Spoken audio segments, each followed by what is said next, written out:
We have to stop ISIS. We have to knock them out. Have no choice. Have to knock them out. We'll do that.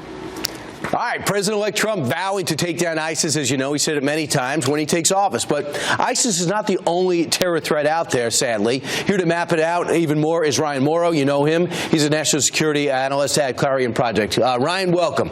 Thanks so much for having me. All right, and we know that Donald Trump watches the show. So, Donald, it's more than ISIS, Mr. President-elect. For example, Muslim Brotherhood. Right. It seems very likely that President Trump is going to designate the Muslim Brotherhood as a foreign terrorist organization. These are some of the Brotherhood's fronts in the United States. They may not violently retaliate, but if there's a political crisis because they're getting cracked down upon, you don't know exactly what's going to happen. Wait a second. Sure. But before we do this, these are different camps in the U.S.? Well, these are different front organizations for the Muslim Brotherhood that and they claim their foundations.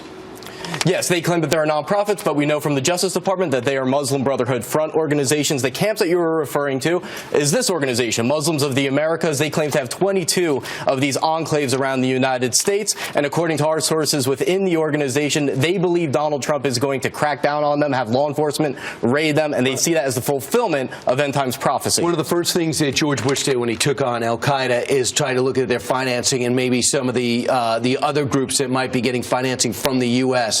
He started cracking down through the Treasury. Can you start choking some of these organizations out through the Treasury? Very possible, because they engage in a lot of criminal activity. We're talking about charter school scams. They used to have a 100-acre training camp in Colorado that was raided in 1992. So it can be done, and this group believes that Trump will do that. And so they're preparing for that.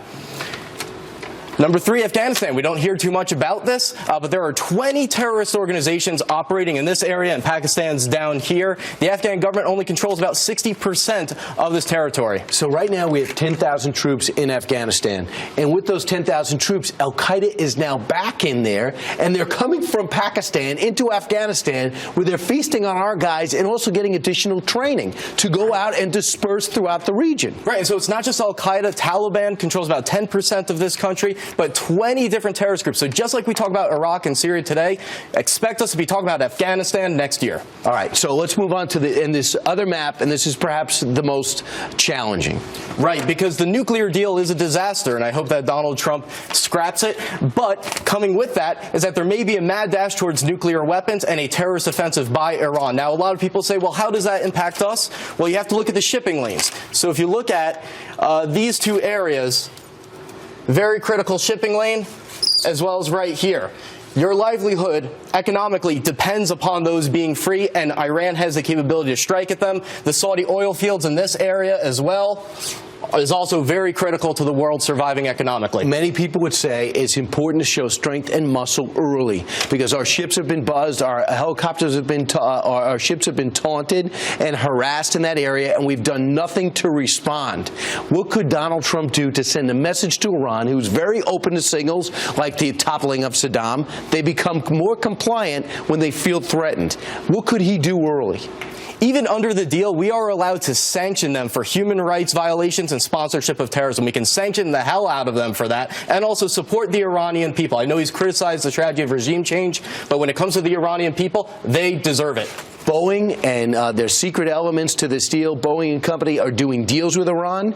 Now you have those deals are in place. They've gotten everything already. For us to blow up the agreement would be to Iran's advantage, because that means they could get all the sanctions lifted and they could start their nuclear program. So that's I think the status quo is working very well for them. The last one, the number 1 threat is who benefits from ISIS collapsing if General Mattis beheads them? Is it al-Qaeda coming back, or is it a new group that rises and says, we know where ISIS went wrong, follow us? Ryan Mauro, thanks so much. Thank you. All right, and sadly, even though we're winning against ISIS, they're still there.